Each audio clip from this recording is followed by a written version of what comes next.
Oi, boa tarde, pessoal, para quem está entrando aí. Hoje no início aqui, eu vou fazer uma apresentação aí da parte de análise das estruturas de solvatação. Nós vamos esperar todo mundo entrar, mas se alguém quiser aproveitar o tempo para perguntar alguma coisa específica, pode ir aproveitando, mas a gente espera mais uns 5 minutinhos para o pessoal ter tempo de entrar na sala. Mas se alguém quiser perguntar alguma coisa, pode aproveitar. Ô, Pedro Pascucci, tudo bom? Olha que eu vi no chat ali.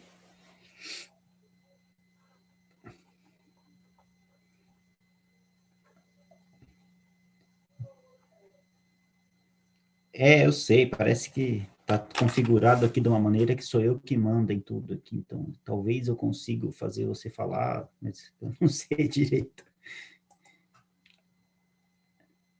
A gente é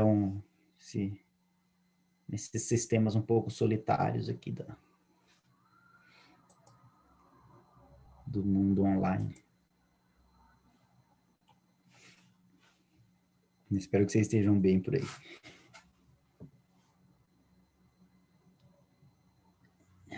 Boa tarde, professor Cássio.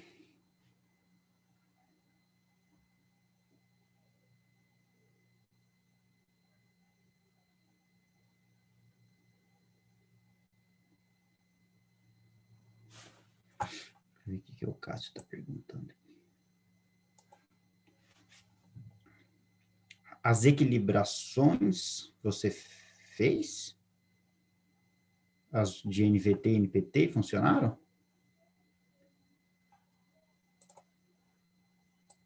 Mensagem de erro estranha essa.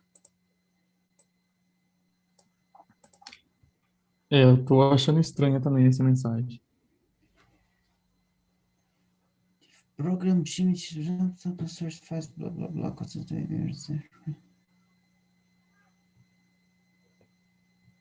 Acaso você conferiu se tá tudo dentro do diretório, dos arquivos?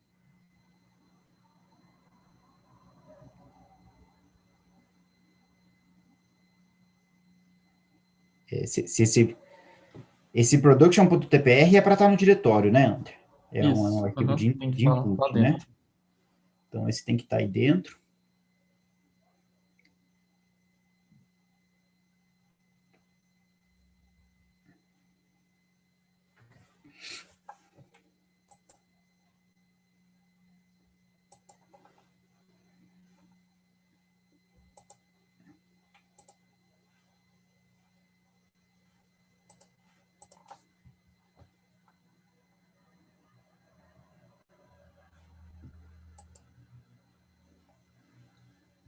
A Lena, o seu sistema operacional é o Windows. Você tem pelo menos o Ubuntu disponibilizado pelo Windows ou não? Se sim, talvez dá certo. Ontem teve um rapaz que comentou que o dele deu certo.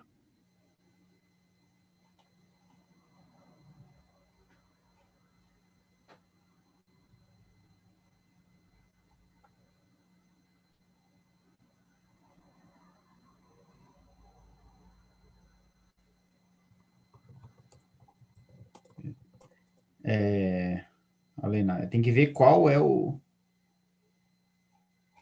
isso aqui não desce sozinho. Tô perdendo as respostas aqui. Qual é o erro que você está tendo, Alena? Se você puder passar.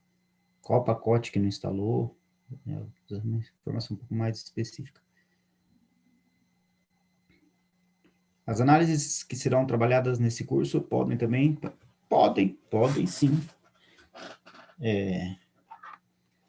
Podem. Inclusive, é possível fazer os mesmos gráficos, os mesmos tipos de análise de estrutura de solvatação, sem problemas.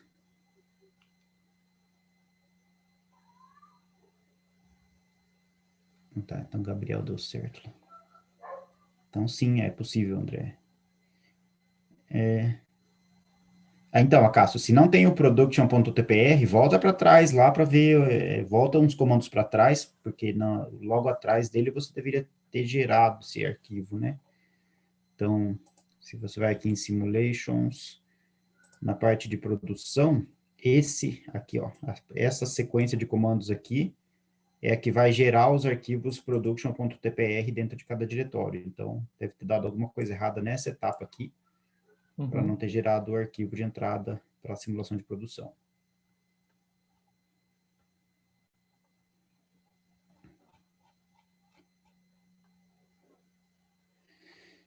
Tá, Lucas, teve outra pessoa que teve esse erro, aparentemente tem que instalar o GAWK no Linux. Eu acho estranho, eu não fiz isso. Será que eu tenho isso instalado? Eu tenho isso instalado. Não sei do que, mas tem que, para esse erro que você teve, parece que você tem que instalar um programinha que chama GAWK, que aí parece que funciona.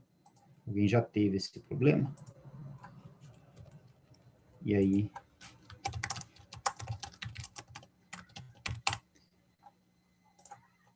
isso aqui parece que resolve.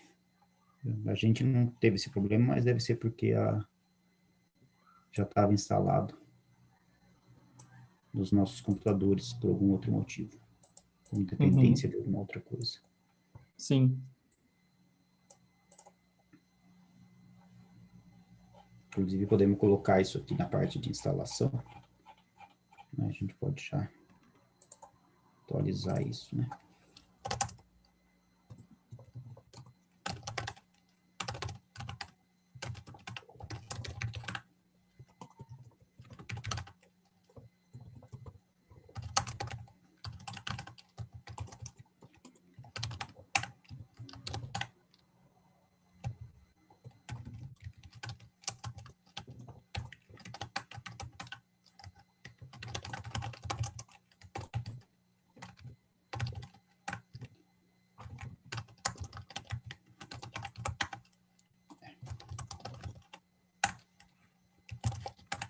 Aí isso vai ficar atualizado já na parte de instalação. Esse GWK já vai ser instalado automaticamente também para a posteridade.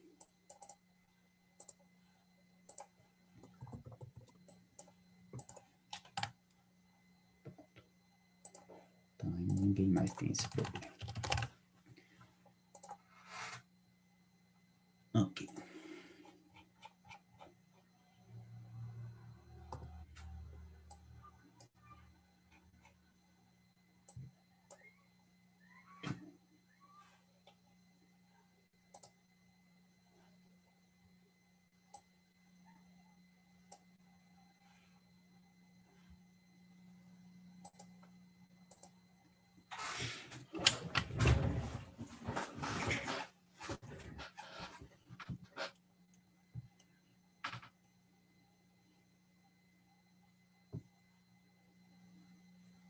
Então, agora já deve estar atualizado aqui.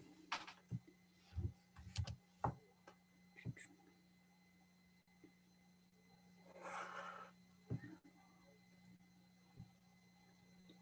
parte de instalação já vai ter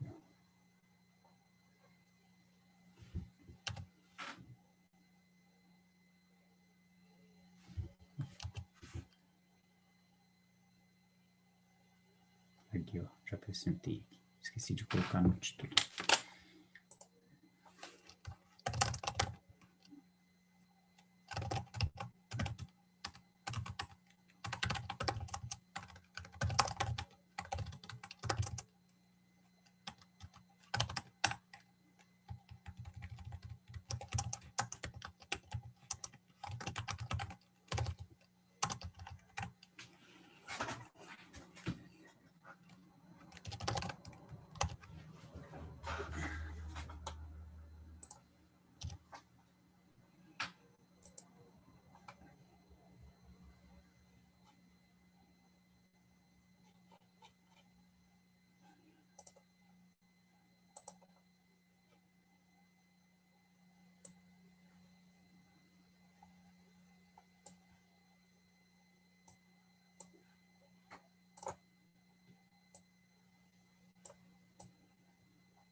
Bom, pessoal, eu vou, então, 2h10, então eu vou começar.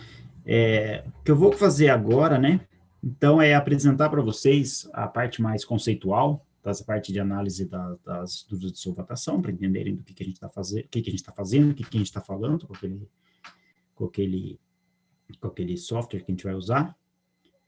E aí,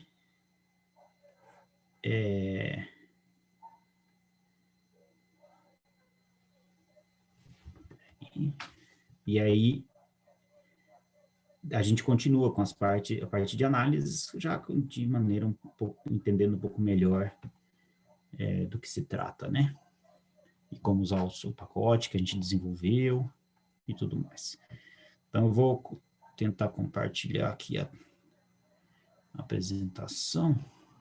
Vamos ver se isso aqui vai funcionar.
Professor, o senhor está sem áudio? De verdade, peraí. Perdão, então, não vi que eu estava sem áudio. Não sei em que momento que eu fiquei sem áudio. Então, vou começar de novo aqui. Obrigado, André. Então, agora eu vou fazer uma descrição aqui mais geral do conceito que a gente usa, da teoria que a gente vai usar para fazer o estudo das estruturas de solvatação, que vão usar esse pacote que a gente desenvolveu, que chama complexmixtures.jl, tá? Que é um software para fazer essas análises de estrutura de solvatação de sistemas complexos. E a gente desenvolveu, o que eu vou falar mais de proteínas, tudo que eu vou falar vai ser essencialmente pensando em proteínas, porque a gente desenvolveu esse pacote para estudar a estrutura de solvatação de proteínas, mas o que a gente vai falar é muito mais geral, tá? Mas é muito mais fácil de escrever toda a problemática quando a gente estiver falando de um sistema mais particular.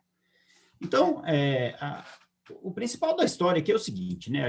Quando a gente vai estudar o que acontece quando a gente tem um soluto complicado, né? Estruturalmente complicado dentro de uma solução, como uma proteína, a gente quer estudar a estrutura de solvatação, tem uma parte disso que é o que se observa experimentalmente, né? Então, no caso de proteínas, por razões óbvias da importância dessas moléculas, né? Tem muitos estudos experimentais muito importantes descrevendo o efeito de diferentes co-solventes na água sobre a estrutura da proteína.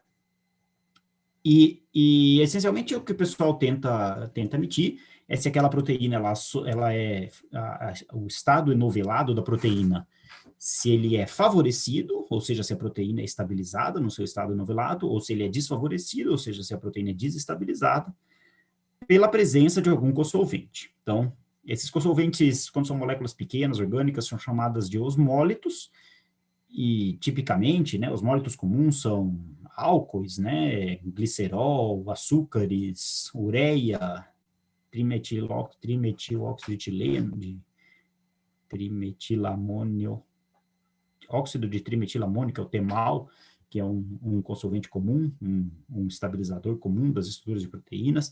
TFE, que é o trifluoroetanol, que é o que a gente vai usar nesse curso aqui como exemplo. Então, existem várias moléculas pequenas orgânicas que têm efeitos importantes sobre a estrutura da proteína, estabilizando as conformações noveladas ou desestabilizando essas conformações com importância funcional, né? Porque são muitas moléculas que são comumente encontradas nos sistemas biológicos, além de, às vezes, terem aplicação em reações químicas, em métodos industriais de separação dessas proteínas e tudo mais. De uma maneira geral, de uma maneira muito abrangente, né, quando a gente faz esses experimentos, a gente, isso aqui não é uma lei termodinâmica, tá? Mas é uma regra geral que se observa nesses fenômenos. Quando a gente faz esses experimentos, e a gente observa o seguinte padrão. Quando esses cosolventes, esses osmólitos, quando eles atuam desnaturando a estrutura da proteína, geralmente o que se observa é que essas moléculas interagem diretamente com a estrutura da proteína.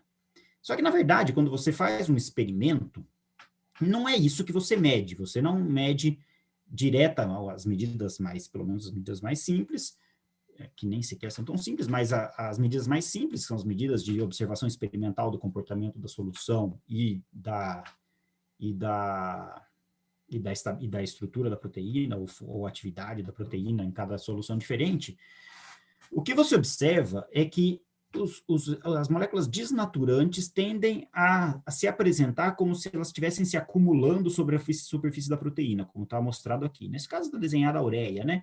E a ureia aqui, o que está tentando ser representado aqui é que ela está próxima da proteína fisicamente, né? Então, a gente imagina que ela deve estar interagindo diretamente com a superfície da proteína.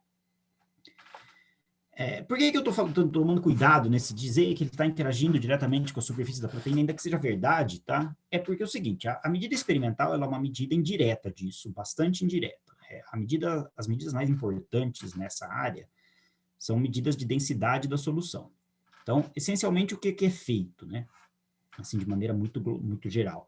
Essa medida, vocês podem imaginar que ela é complicada, tá? Mas, tecnicamente complicada, mas conceitualmente ela é relativamente simples.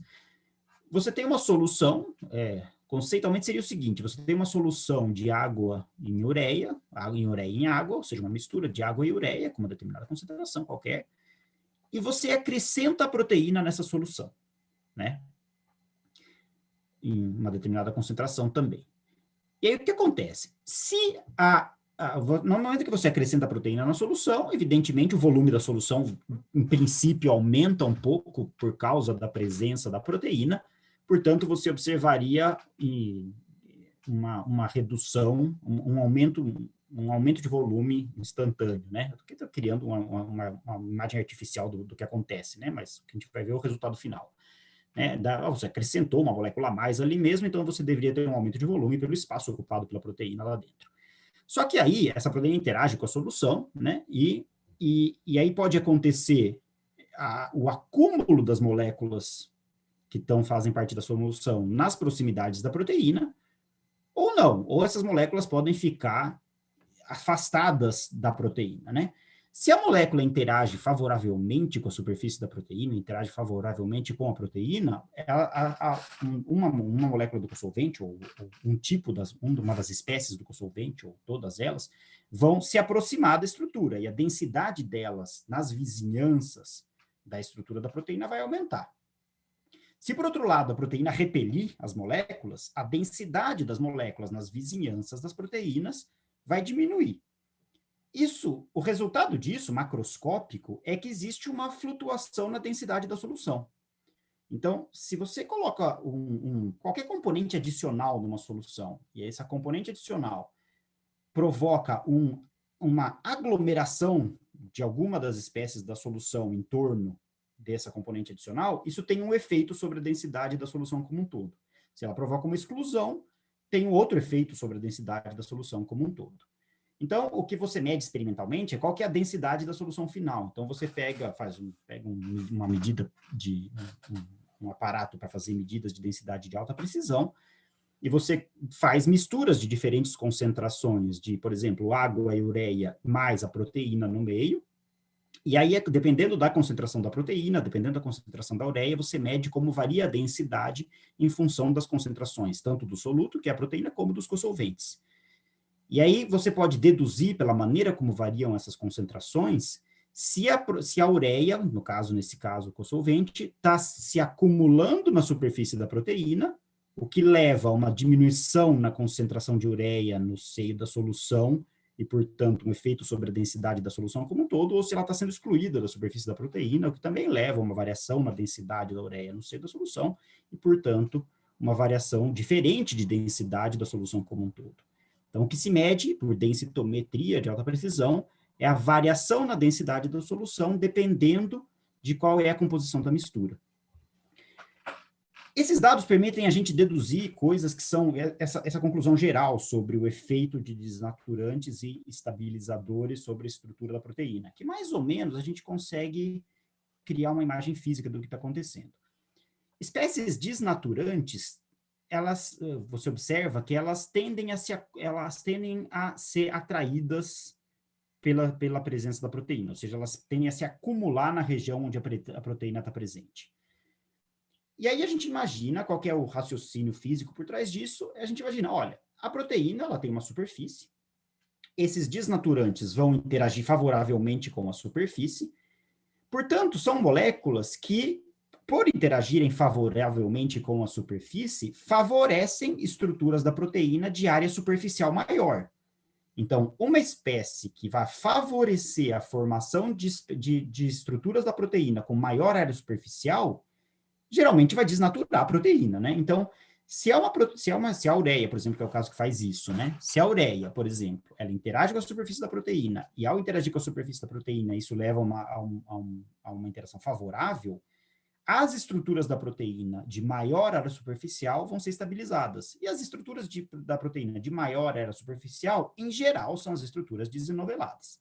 Então, espécies que querem interagir com a superfície da proteína tendem a aumentar a superfície da proteína, então desnaturando a proteína. E vice-versa. Tem espécies que elas não gostam de interagir com a superfície da proteína, tá? Então elas estão presentes na solução, só que a água interage com a proteína de maneira mais favorável do que aquela molécula lá. Por exemplo, o glicerol. O glicerol é uma coisa desse tipo. O glicerol, ele vai estar presente na solução, ali espalhado na solução, só que ele interage com a superfície da proteína menos favoravelmente do que a água, em média. Então, a proteína, se ela se expandir e aumentar a sua área superficial, ela vai se expor a uma solução que não quer interagir com essa superficial maior. Então, é o efeito termodinâmico, né? Então, a solução não sendo estabilizadora da área superficial maior da proteína, faz com que a proteína tenda a sumir conformações mais compactas. E, em geral, isso aqui não é uma regra universal, mas em geral, as estruturas funcionais são estruturas compactas, são estruturas enoveladas de alguma maneira que têm uma área superficial em média menor do que as estruturas desenoveladas. Então, o experimento é esse, é medir como a densidade da solução varia, e a gente vai ver como isso se conecta com as medidas que a gente vai fazer na nossa simulação, mas como essas densidades da solução variam, dependendo da concentração do cosolvente, dependendo da concentração da proteína, e aí, dependendo dessa variação da densidade, você pode deduzir se o cosolvente está querendo ficar próximo da estrutura da proteína ou se ele está sendo excluído da superfície da proteína. Os que ficam próximos tendem a aumentar a área superficial da proteína, desnaturando a proteína. Os que ficam excluídos da superfície da proteína tendem a diminuir a área superficial da proteína, possivelmente estabilizando as estruturas funcionais, que são geralmente enoveladas e mais compactas. Então, essa é a visão geral do que acontece do ponto de vista físico quando você mistura uma proteína em água com algum cosolvente adicional, que pode ou não interagir bem com essa superfície. A questão é que se a gente abre uma simulação e olha para ela, né, que nem a que vocês realizaram aí ontem, ou hoje, ou vão realizar, então, esses dias, né, qualquer uma das simulações que vocês fizerem aí de proteínas, você abre uma simulação e você não vê isso, né? Por exemplo, aqui é uma solução do peptídeo em TFE, e você não vê uma clara partição entre o TFE estando próximo da proteína e o TFE estando excluído da superfície da proteína, para que a gente possa olhar para essa simulação, olhar para esses átomos aqui e deduzir se o mecanismo que está acontecendo é esse aqui, de acumulação do TFE sobre a superfície ou de exclusão do TFE da superfície. Na verdade, isso aqui, do ponto de vista molecular, é muito mais complexo. O que você tem são um sistema dinâmico, né? As moléculas estão entrando, saindo, entrando, saindo, entrando, saindo, entrando, saindo, e a pergunta é, bom, mas em média, né, ao longo do tempo da simulação, o TFE preferiu ficar próximo da superfície da proteína ou ele preferiu ficar excluído da superfície da proteína, né? Ou qualquer solvente que a gente tiver de interesse. E para a gente quantificar essas coisas, não adianta a gente ficar olhando para a simulação, a gente precisa calcular propriedades da simulação médias, né, propriedades da distribuição das moléculas em torno da proteína, em média, ao longo de toda a simulação, para a gente ser capaz de deduzir se está acontecendo esse efeito de solvatação preferencial ou se está acontecendo um efeito de exclusão do cosolvente da superfície da proteína. E aí o que se calcula são as funções de distribuição. Então, o que é uma função de distribuição? A função de distribuição mais comum, que é a função de distribuição radial, o que a gente faz é o seguinte, né? A gente, por exemplo, pega aqui o nosso soluto, que aqui no caso é uma bolinha, e aí a gente pega, bom, vamos contar quantas moléculas existem numa distância do centro desse soluto, do centro de massa desse soluto, por exemplo, do solvente. Então, por exemplo, esse solvente azul, tá? Que a gente tem 3 moléculas do solvente azul. Na verdade, aqui o solvente é todo o mesmo, amarelo e azul, mas essas 3 moléculas aqui, azuis do solvente, estão nessa casquinha esférica, que está a uma distância R, entre R e R mais DR, da molécula de referência, que é o meu soluto, que é a bolinha rosa. Então, eu vou ao longo de todos os frames da simulação, eu conto quantas moléculas tinha que estavam com o centro de massa da minha molécula a uma distância entre R e R mais DR da minha molécula de referência, que é o meu soluto. Então, eu vou contar quantas moléculas do solvente, que são as bolinhas azuis e amarelas, as azuis são as que caíram dentro da região, quantas moléculas eu tenho dentro dessa regiãozinha aqui. Nesse caso aqui, eu tinha 3 moléculas dentro dessa região. A essa região aqui corresponde um volume. E eu posso fazer uma conta muito simples, que é uma conta de quantas moléculas eu teria nessa região se o solvente fosse completamente homogêneo. Então, eu tenho um volume aqui, e eu sei qual que é a densidade do meu solvente. Então, se eu multiplico densidade, massa dividido por volume, número de moléculas, densidade em mols por litro, né, concentração.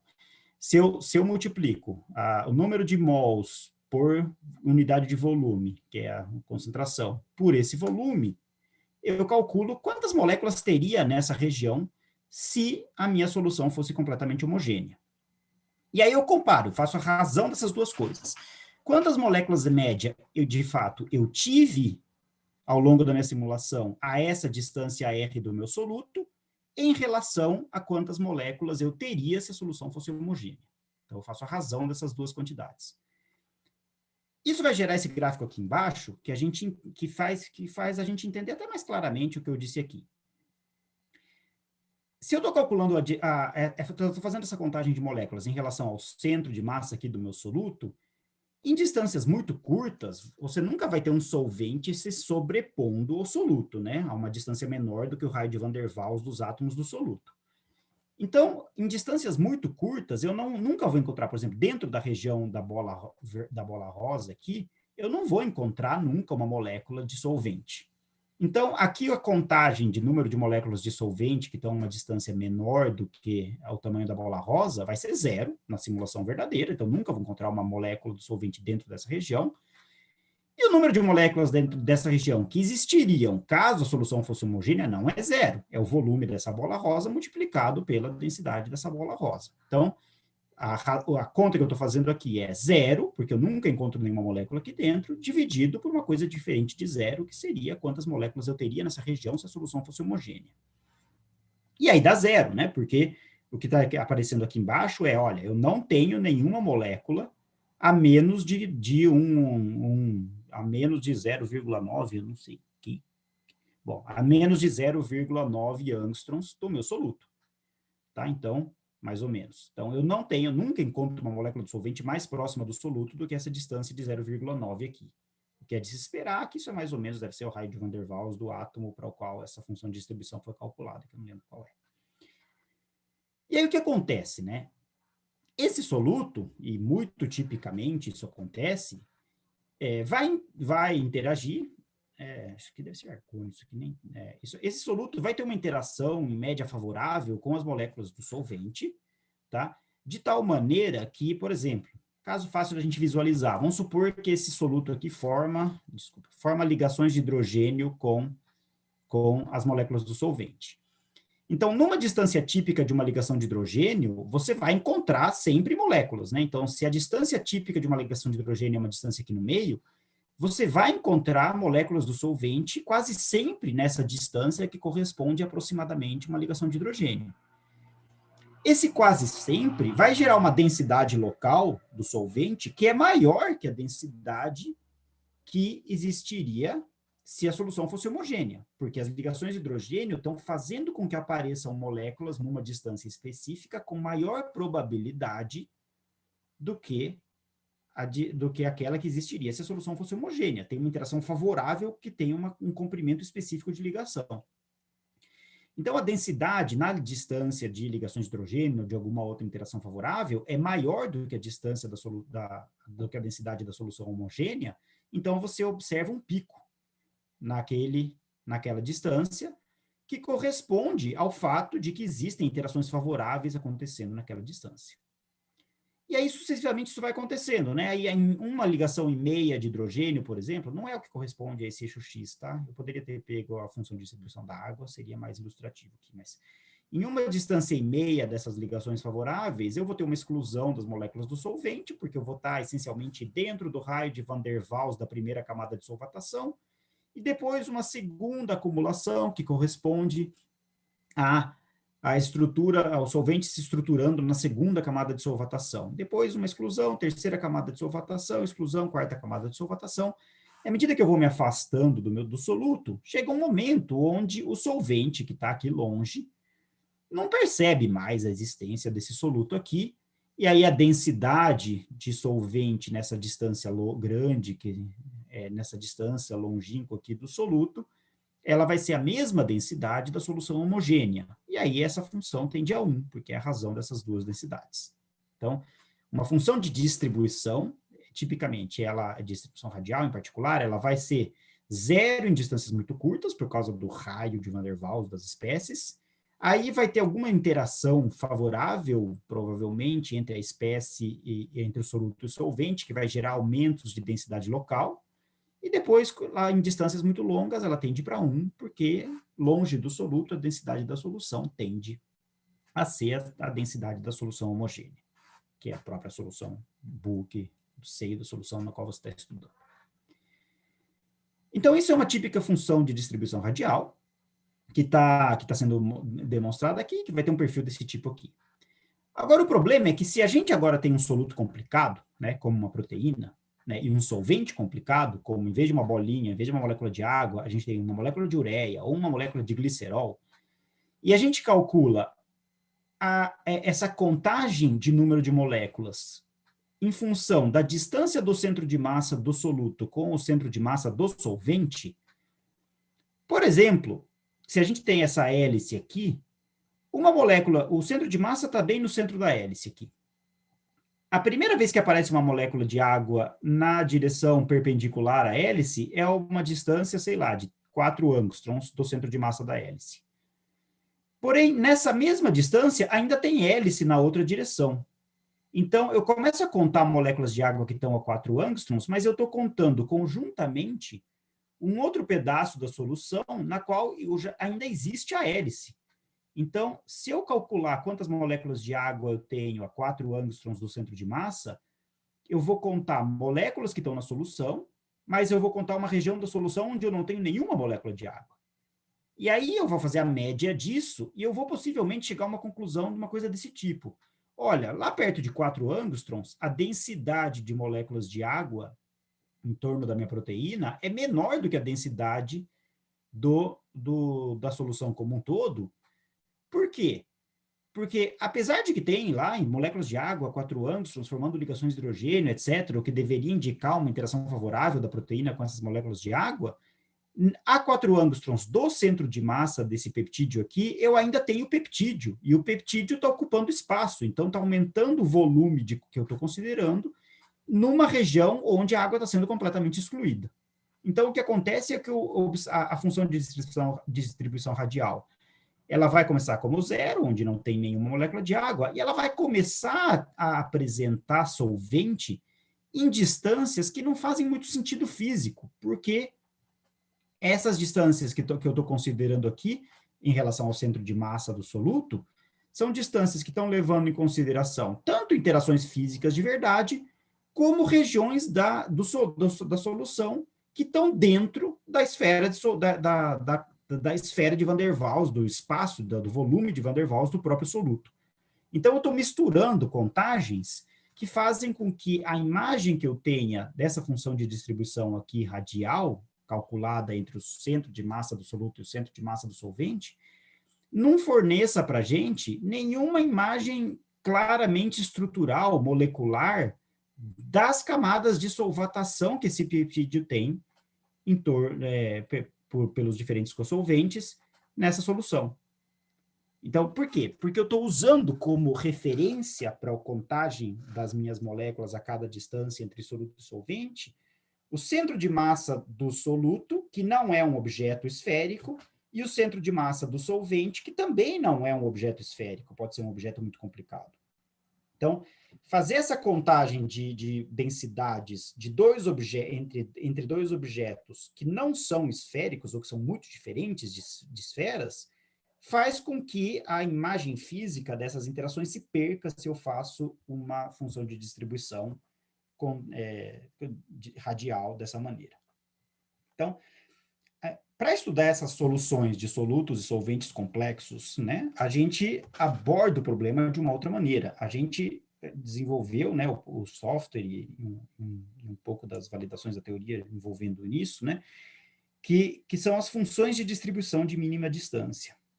Então, o que a gente faz? A gente vai calcular o mesmo tipo de função de distribuição. Então, a gente vai contar quantas moléculas tem a uma determinada distância do soluto e dividir e aí vai ver a densidade, né, de quantas moléculas tem nessa região em torno do soluto. Aí a gente vai dividir essa densidade, que a gente obtém da simulação, por quantas moléculas deveria ter em torno do soluto, se a solução fosse homogênea, que é a mesma coisa que a função de distribuição radial, exceto que essa distância não vai ser a distância entre o centro de massa das partículas, ou não vai ser uma distância entre um par de átomos quaisquer, ou não vai ser nenhuma distância específica nesse sentido. Eu vou contar sempre qual é a menor distância entre qualquer átomo do soluto e qualquer átomo do solvente.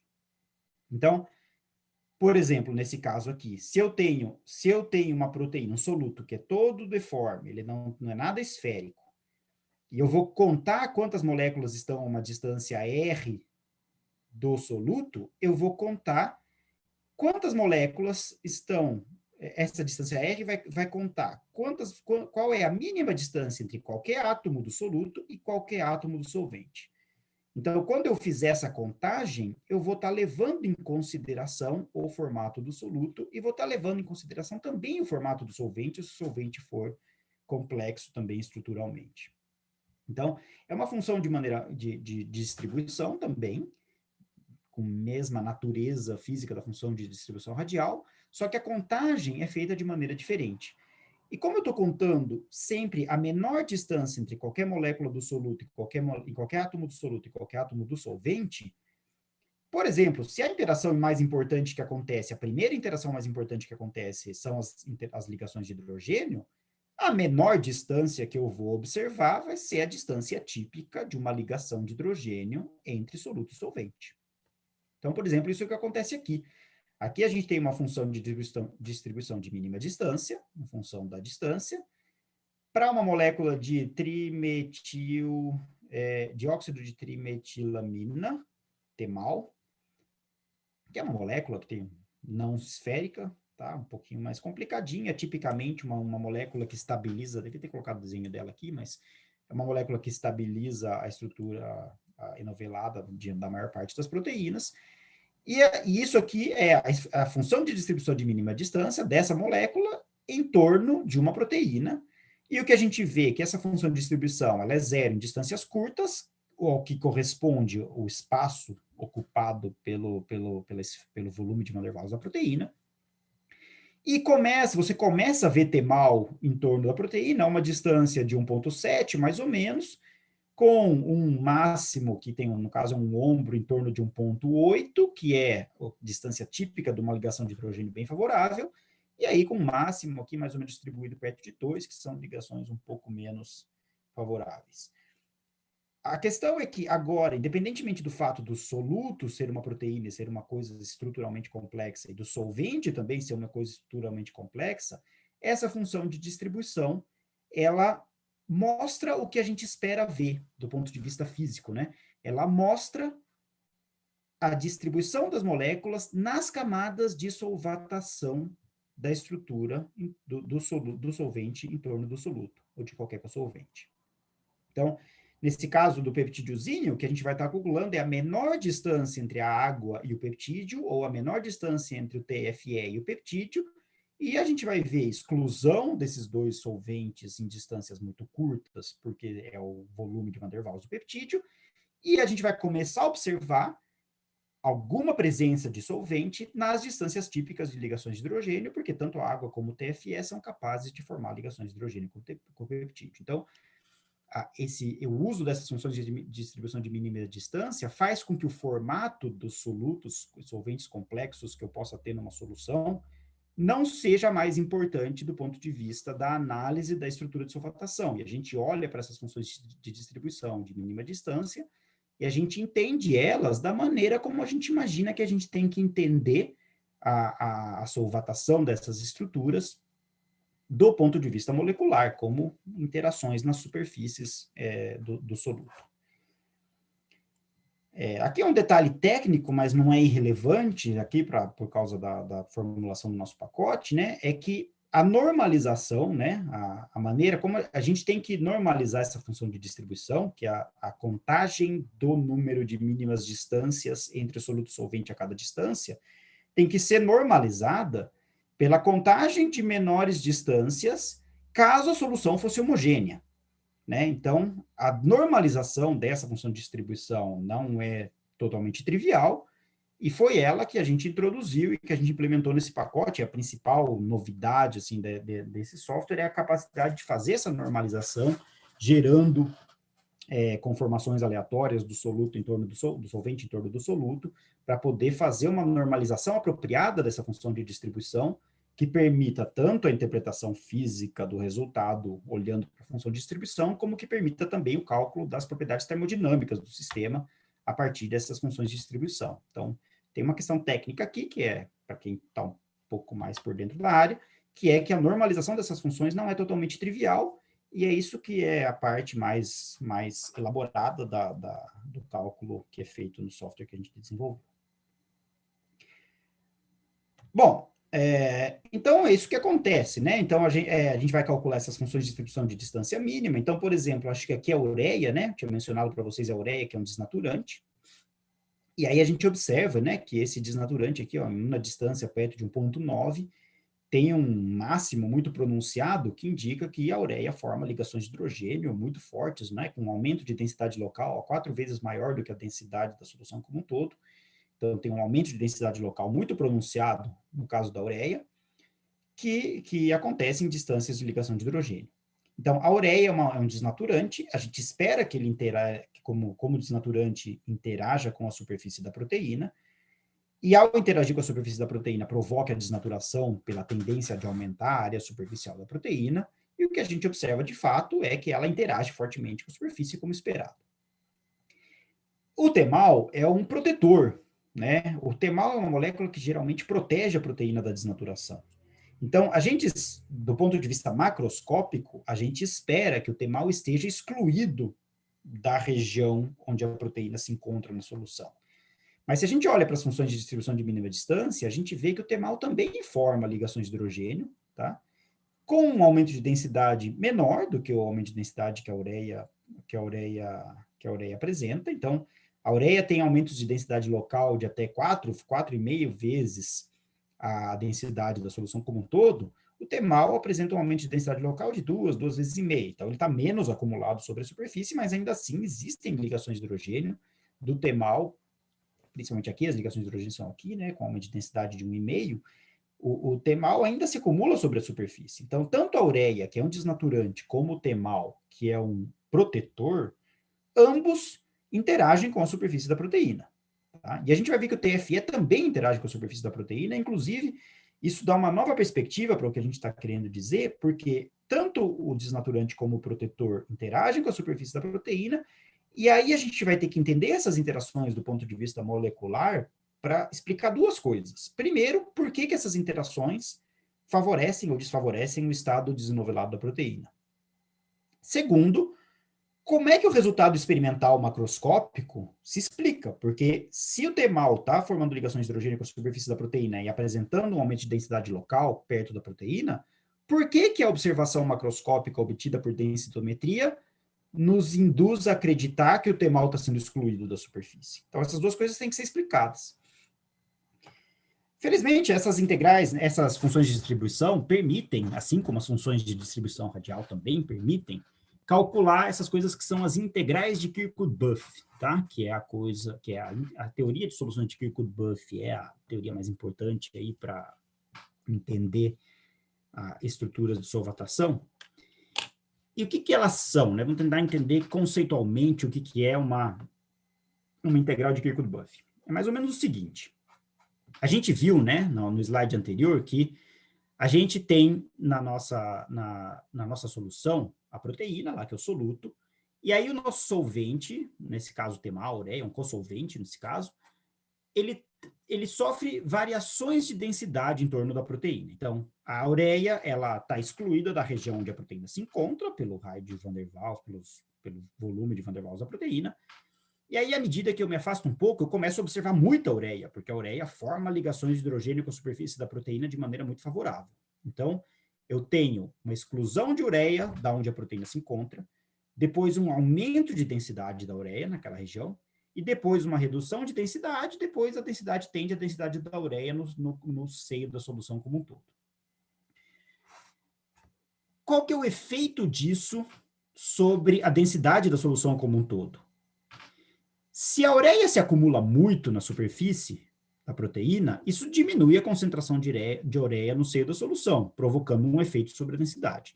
Se a ureia é mais excluída da superfície, isso provoca um outro efeito sobre a densidade. Então, o que a gente vai querer calcular é qual é a quantidade ou qual que é o número de moléculas de ureia que se acumulou sobre a superfície da proteína em relação ao que eu esperaria se a solução fosse completamente homogênea na densidade que eu tenho. E é isso que é a integral de Kirchhoff, de certa maneira. Uma integral dessa função de distribuição, onde eu vou... Só que essa função de distribuição, o eixo x aqui, é a distância em relação à superfície da proteína. Então, uma integral num volume, né? Então, distâncias curtas estão associadas a volumes menores, e distâncias longas, assim como o volume de uma esfera vai aumentando à medida que eu me afasto do centro da esfera, à medida que eu vou me afastando, eu vou estar considerando volumes cada vez maiores da solução. Então, é uma integral num volume do número de moléculas que eu tenho dentro dessa solução da ureia, o número de moléculas, por exemplo, de ureia que eu tenho na solução em relação ao centro da proteína. Então, eu vou contando. No começo eu não vou ter nenhuma, então vamos olhar as integrais, como elas vão ficando. Ó. E aí eu vou fazendo a diferença entre quantas moléculas eu tenho em relação a quantas moléculas eu teria nessa mesma região se a solução fosse homogênea. Então, também vamos entender isso fisicamente nesses gráficos aqui. Até 1,6 angstroms, mais ou menos, né? Até mais ou menos 1,6 angstroms, eu não tenho nenhuma molécula de ureia, porque esse é o volume de Van der Waals da minha proteína. Então, o que eu estou contando? Estou contando quantas moléculas de ureia eu tenho ali dentro? 0. Quantas moléculas eu teria ali dentro se a minha solução fosse homogênea? Eu teria um tanto de moléculas de ureia ali dentro se a solução fosse homogênea. Então, eu faço a diferença dessas duas coisas. Quantas moléculas eu tenho, menos quantas eu teria se a solução fosse homogênea. Como eu não tenho nenhuma molécula, e eu teria molécula se a solução fosse completamente homogênea, estou falando de dentro do volume da proteína mesmo. O número dá negativo. Então, essa queda brusca dessa integral que eu estou calculando, que é a integral de Kirkwood-Buff, está me dizendo, olha, isso aqui é o volume ocupado, o volume de Van der Waals ocupado pela proteína na solução. E esse volume, ele existe até distâncias de por volta de 1,6, 1,7 da proteína. A partir de 1,6 e 1,7, distância mínima entre o soluto e o solvente da proteína, começam a aparecer algumas moléculas do solvente por ali, formando interações muito fortes. E aí eu começo a contar moléculas de solvente naquela região. Aí eu começo a contar moléculas de solvente. Então, eu estou ampliando o volume sobre o qual eu estou fazendo aquela integração. Então, começam a aparecer moléculas de solvente. Então, eu continuo fazendo a mesma conta. Quantas moléculas de solvente eu tenho naquela solução, menos quantas moléculas de solvente eu teria se a solução fosse homogênea. É uma coisa... em vez de... É parecido com a função de distribuição, mas em vez de fazer a razão das duas coisas, eu estou fazendo a diferença. Né? Então, quantas eu teria se a solução fosse homogênea? E aí o que acontece? Na distância de ligações de hidrogênio, as moléculas estão interagindo fortemente com a superfície da proteína, formando ligações de hidrogênio. Eu tenho um aumento de densidade local, que é o que a gente vê na função de distribuição. Tem um aumento de densidade local, que é visível na função de distribuição. E, portanto, eu tenho mais moléculas naquela região de ureia do que eu teria se a solução fosse homogênea. Então, a integral, que começou muito negativa, foi descendo, descendo, descendo, descendo, foi ficando muito negativa aqui, começa a aumentar, porque aqui nessa região, entre 1,7 e 3, mais ou menos, eu tenho as moléculas de ureia formando ligações de hidrogênio com a proteína, e nessa região, a densidade de ureia é maior do que a densidade que eu teria se a solução fosse homogênea. Então, eu tenho uma compensação daquele volume excluído da proteína, no caso da ureia. E aí, quando eu vou me afastando da superfície da proteína, o número de moléculas de ureia que eu tenho cada vez mais longe da proteína começa a convergir para o número de moléculas que eu teria se a solução fosse homogênea. Então, o que eu estou contando? Eu estou contando quantas moléculas de ureia eu coloquei ou tirei da solução como um todo no momento que eu botei a proteína lá dentro. Eu coloquei a proteína, isso provocou uma acumulação, isso excluiu a ureia do volume da proteína, primeiro, mas depois acumulou ureia na superfície da proteína por interações favoráveis. Qual que é o efeito resultante disso? No final das contas, eu tirei a ureia da solução, do bulk da solução, ou eu coloquei mais moléculas de ureia no bulk da solução? Esse é o efeito resultante que eu estou querendo caçar nessa conta. E no caso da ureia, né, nesse exemplo aqui, o que a gente vê é o seguinte, né? Você tira um monte de moléculas da solução, de uma região da solução em torno da proteína, por causa que a proteína ocupa espaço, mas acumula tanta ureia na superfície que eu praticamente tenho uma compensação completa, em alguns casos, dessa exclusão do volume da proteína. Então, o resultado final é quase como, nesse caso, se eu não tivesse colocado a proteína lá dentro. O efeito da colocação da proteína dentro da solução sobre a densidade da ureia na solução é praticamente nulo. E a ureia, lembra, a ureia, macroscopicamente, a gente enxerga ela como sendo uma espécie que se acumula sobre a superfície. O temal é uma espécie que macroscopicamente claramente é excluído da superfície. A gente vê o mesmo tipo de perfil. Em distâncias curtas da proteína, olha, você tem uma queda muito brusca daquela integral, que significa, olha, a proteína ocupa espaço. Então, o temal foi excluído dessa região, porque a proteína ocupa o seu volume. E depois, o temal também forma ligações de hidrogênio com a superfície da proteína, que é isso aqui. Então, ele apresenta densidades locais perto da superfície da proteína maiores do que a densidade de bulk da solução. Então, existe uma certa compensação. Tem um aumento de densidade local, que faz a integral subir um pouco, porque nessa regiãozinha entre 1,6 e 2,8, eu tenho mais Tmal nessa solução do que eu teria se a solução fosse completamente homogênea. Só que a acumulação não é suficiente para compensar esse volume excluído da proteína, de tal maneira que o resultado macroscópico final, que é esse resultado aqui no fim, está dizendo o seguinte, olha, o volume que a proteína ocupou excluiu Tmal do região da colocação da proteína, fazendo com que o que eu observe macroscopicamente é uma diminuição de densidade como um todo, uma variação de concentração de Tmal, né? Porque a concentração de Tmal como um todo, você vai ter a mesma quantidade de Tmal num volume um pouco maior, então você vai observar uma densidade aparentemente diminuída para o Tmal, que indica que o Tmal está sendo excluído da região macroscopicamente. O efeito disso é que o Tmal está sendo excluído da região que a proteína está ocupando na solução. Então, professor, desculpe interromper um pouquinho, tem duas questões aqui. Tá, pode falar. Eu acho que merece. A primeira, a ferramenta RDF do GROMACS permite o cálculo das funções do tipo GR. O padrão é o cálculo do tipo por centros de massa, mas existe uma opção adicional, -surf, que deveria calcular funções do tipo distância mínima, porém não é muito claro como são feitas as normalizações. Vocês chegaram a avaliar o desempenho dessas ferramentas previamente disponíveis? Na minha opinião, na minha experiência, as curvas obtidas com o RDF apresentam um perfil estranho. Eu já respondo, só deixa que meu som está errado aqui. Peraí. Meu som está saindo no lugar errado. Peraí.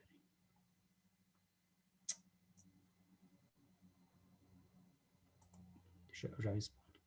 É a pergunta do Luiz.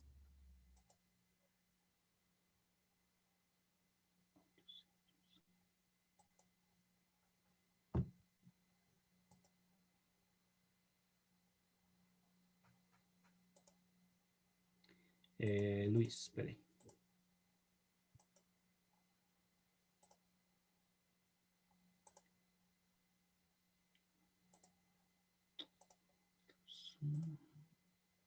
Bom, não estou achando aqui. Está meio ruim o áudio para mim, mas que eu não estou conseguindo passar Está no QIA, professor. A pergunta. Oi? Está no QIA. Tá. Luiz, é o seguinte, não, é perfeito. Sua colocação é perfeita. De fato, o GROMACS tem essa ferramenta, mas ela não faz a mesma coisa que o que a gente faz. Ela tem sua utilidade, tá? Ela é melhor do que o RDF, tá? O RDF, no caso, soluto solvente dessa maneira, vai dar um resultado como aquele que eu mostrei num slide anterior, né? Deixa eu colocar de novo aqui. Então, o RDF vai dar uma coisa desse tipo, que vai dar muito pouca informação estrutural. O que aquela ferramenta do GROMACS permite é você calcular a função de distribuição de um sítio do solvente em relação à superfície do soluto, né? É um meio termo entre uma função de distribuição radial e o que a gente faz, tá? Então, é uma coisa intermediária entre as duas coisas. Eu não sei exatamente como o GROMACS define a superfície do soluto, mas pode ser que seja o átomo do soluto que está mais perto daquele sítio do solvente. Então, se o seu solvente é uma molécula simples, por exemplo, água, né? Você quer calcular a função de distribuição da água em torno de uma proteína usando essa ferramenta do GROMACS. Geralmente, o que você vai fazer? Você vai escolher o oxigênio da água, por exemplo. Então, você vai pegar um único sítio do seu solvente e você vai calcular a função de distribuição usando essa opção de distância de superfície do oxigênio da água em relação à superfície do solvente, do soluto. E aí vai dar uma distribuição claramente interpretável. Nesse caso não tem problema nenhum, porque você vai ter a superfície do solvente, do soluto, e aí a água, aquele oxigênio da água vai aparecer a uma distância típica de uma ligação de hidrogênio, como receptor da ligação, né? Então, essa função de distribuição calculada dessa maneira vai ser perfeitamente interpretável, da mesma forma que seria aqui.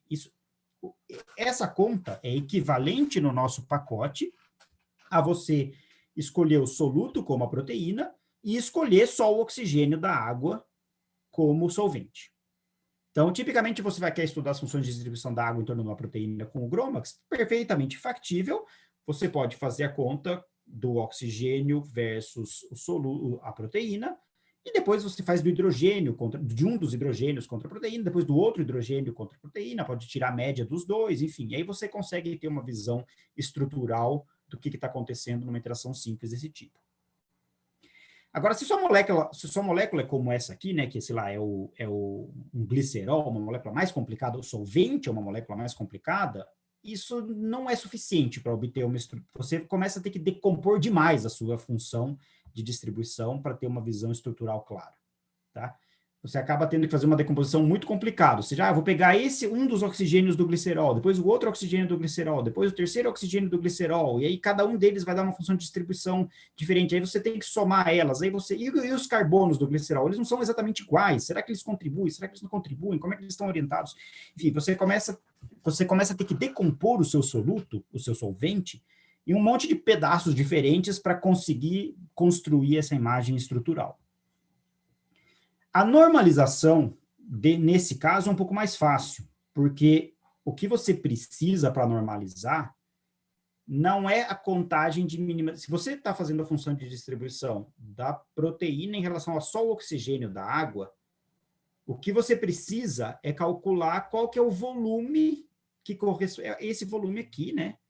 Você precisa aqui, seria mais ou menos isso aqui. O que eu estou desenhando aqui é um solvente que é unimolecular, mas você poderia pensar ele como sendo um dos átomos do seu solvente. E o que você precisa para fazer a normalização é descobrir qual que é o volume da proteína aqui. Então, você teria que normalizar pelo volume que corresponde a essa distância mínima. Eu não sei se o GROMACS faz isso, não sei. Mas isso ainda é mais fácil do que o que a gente faz, porque você precisaria fazer uma integração desse volume usando um Monte Carlo, alguma coisa assim, que aí começa a se aproximar ao que a gente faz no nosso pacote, para descobrir qual que é o volume que corresponde àquela casca não esférica em torno da proteína, só que a densidade do seu solvente é uniforme, então você consegue calcular, dado aquele volume, calcular quantos átomos de oxigênio de água deveria existir naquele volume e fazer a normalização dessa maneira. Então, tudo isso é possível com essa ferramenta do GROMACS e é perfeitamente viável e útil quando o seu solvente é relativamente simples. Só é um pouco mais chato do que o que a gente vai fazer, porque a maneira como a gente fez a ferramenta já permite a decomposição em todos os átomos e grupos de átomos de maneira mais prática. Agora, se você tem um solvente que é por si mais complicado, como é o caso do glicerol, ureia, TFE, moléculas mais complicadas como solvente, essa ferramenta do GROMACS não vai te dar a resposta que a gente está te dando, porque ela não permite que você obtenha uma função de distribuição que, por si, te indique quais são as interações mais importantes, independente da complexidade da estrutura desse solvente. Tá? Então, é um pouco diferente. Tá? Então, sim, o GROMACS tem, outros pacotes têm essa ferramenta, mas elas não fazem exatamente a mesma coisa. Elas fazem uma coisa intermediária entre uma função de distribuição totalmente radial, que desconsidera completamente a forma do soluto e do solvente, e o que a gente faz, que é uma coisa que considera tanto a forma do soluto como do solvente na construção da função de distribuição. Né? Eles fazem uma coisa que está no meio, que é levar em consideração a forma do soluto, que geralmente é mais complicado que o solvente, então tem aí os úteis, essas representações intermediárias, só que o solvente ainda está representado de maneira pontual, ou seja, ou é um átomo só do solvente, ou é o centro de massa do solvente, e aí você perde informação estrutural à medida que o seu solvente vai ficando mais complicado. Tem outra pergunta, né? Você falou? Deixa eu ver. Tem a pergunta do Sidney. Boa tarde, professor Leandro, excelente trabalho. Estou trabalhando com líquidos iônicos e tenho exatamente este problema no cálculo do RDF, pois as moléculas são oblatos ou prolatos iônicos. Excelente ideia da RDF com uma distância mínima do soluto. Parabéns. As questões são, é possível utilizar essa metodologia para mais de uma molécula do soluto? Você comentou sobre a termodinâmica. Não sei se entendi corretamente, desculpe. Mas com esta metodologia é possível calcular propriedades termodinâmicas, preferencialmente energia livre? É possível aplicar isto para eletrólitos? Então, vamos lá. Para você estar trabalhando com líquidos iônicos, eu adianto que o trabalho do Vinícius é justamente trabalhando essas coisas com líquidos iônicos, então é o mesmo tipo de problema. Tem um artigo publicado já, se você entrar no site aí do Complex Mixtures ou no nosso site do grupo, uma das últimas publicações que a gente tem é o trabalho do Vinícius, onde a gente usa esse tipo de função de distribuição para estudar a solvatação de proteínas por soluções de líquidos iônicos, né? Então, exatamente, esse é um caso interessante para usar isso e sim, é útil e dá uma visão molecular bem interessante. A segunda parte da pergunta é se você pode ter mais de um soluto. Pode ter mais de um soluto, sim. Aí o pacote, ele vai, a gente vai ver técnica, a gente aqui nesse trabalho aqui, a gente só mostra um exemplo de um soluto é uma molécula só. Mas você pode ter uma solução, né? Vamos supor que você quer estudar uma solução de líquido, de um líquido iônico, né? Aí o líquido iônico, você quer considerar que o soluto é o cátion do líquido iônico, por exemplo. Então, tem um monte de cátions do líquido iônico, acho que é isso que eu estou entendendo que você está pensando, né? Você não tem um soluto só, o soluto é um monte de cátions do líquido iônico que está lá dentro, e o solvente é o próprio cátion, eventualmente, ou o ânion, né? As duas coisas, né? Você quer estudar as funções de distribuição cátion-cátion, ânion-ânion, numa solução complicada que tem um monte dessas moléculas. Então, a resposta é sim, o pacote faz isso também automaticamente, tá? Então, é só você selecionar soluto e solvente como sendo o mesmo conjunto de espécies, por exemplo, se você quer a distribuição cátion-cátion, e ele vai calcular isso para a distribuição cátion-cátion. E se você calcular cátion-ânion, e fizer essas seleções, vai calcular isso cátion-ânion e vai gerar essas funções de distribuição para esses grupos de moléculas também. Então, sim, isso pode. Terceira parte da parte termodinâmica, você pode calcular termodinamicamente aqui tudo que você pode calcular com qualquer função de distribuição, tá? Então, a energia livre é uma das coisas. As funções de distribuição, elas são, na verdade, energia livre, se você pode transformar qualquer função de distribuição como essa aqui, né, que está desenhada aqui, em um perfil de energia livre, da energia livre de transladar a molécula do infinito até uma determinada distância da proteína, fazendo menos RT logaritmo de G. Tá? Isso vale para funções de distribuição radial e vale para essas funções de distribuição também, é a mesma coisa. Tá? Então, o pico, que corresponde a um aumento de densidade local, por exemplo, esse aqui, corresponde a um mínimo, menos RT logaritmo disso, corresponde a um mínimo de energia livre, que diz, olha, as moléculas, e aqui esse aqui vai para zero, a energia livre vai para infinito, né? Significa, ó, a aproximação do soluto com o solvente a distâncias muito curtas é completamente desfavorável, existe um mínimo, né, das interações favorável, e ali uma progressão aí de máximos e mínimos, que é o que tipicamente você representa na interação de um soluto com solvente. E aí a integração dessas coisas permite calcular propriedades macroscópicas, né, dessas soluções, né, ou seja, o que você calcula macroscopicamente a partir das medidas de densitometria, a gente vai mencionar e vai calcular aqui no curso, são uma coisa que chama parâmetro de interação preferencial, que é que você calcula aquelas integrais de Kirkwood-Buff para a ureia, por exemplo, e para a água na mesma solução, e aí você consegue deduzir, quem se acumulou mais sobre a superfície da proteína? Foi a água ou foi, acho que é o próximo slide, isso, mas está só o resultado. Foi a água ou a ureia que ficou mais próxima, em média, da proteína, né, em relação ao que elas teriam se a solução fosse homogênea? Então, isso é uma medida que você tira do resultado experimental, chama parâmetro de interação preferencial, e aí você calcula isso a partir dessas integrais de Kirkwood-Buff, a diferença entre elas, da ureia e da água, e isso permite comparar diretamente com diversos resultados experimentais. Tá? Justamente é isso que está fazendo aqui, né, que na verdade é o finzinho da apresentação, né, mas o que a gente calcula, né, a partir daquelas integrais de Kirkwood-Buff são esses parâmetros de interação preferencial. E aqui, por exemplo, né, eu estou mostrando justamente isso que você está perguntando, né? Isso aqui é uma medida experimental, os pontos pretos são uma medida experimental do parâmetro de interação preferencial obtido experimentalmente por densitometria, E os pontos vermelho escuro são os parâmetros de interação preferencial obtidos para a solução de água, a ureia e a proteína, essa mesma proteína, a partir das nossas simulações, usando as funções de distribuição de mínima distância, tá? E aqui são dois campos de força diferentes, tá? Isso aqui eu acho que é um comentário importante, né? Porque aqui são dois campos de força diferentes para representar o solvente, né? Um deles bate muito bem com o experimento, o outro não bate tão bem, ainda que representa a tendência de maneira adequada. E aqui para o temal, aqui ó, o temal. Sou ruim disso, mas essa molécula aqui é o temal.